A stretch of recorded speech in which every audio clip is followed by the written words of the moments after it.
Hi, I'm Matt Raver, owner of East Bay Electrician Services. I want to walk you through electrical panel upgrades, why homeowners need them, and what the process actually looks like.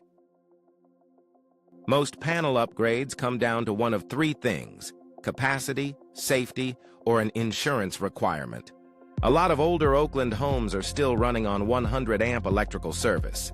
That was plenty when the house was built. Today, homeowners are adding EV chargers, air conditioning, heat pumps, solar, and home additions. All of that increases the electrical demand on your home. As the demand goes up, the existing panel runs out of room.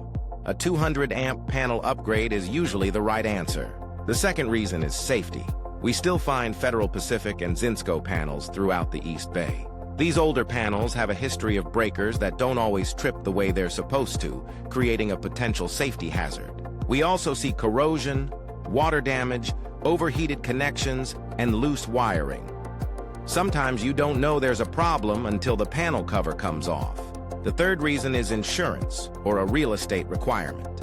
Some insurance companies won't write a new policy until an outdated electrical panel has been replaced. If you're not sure whether your home needs a panel upgrade, I'm happy to come take a look.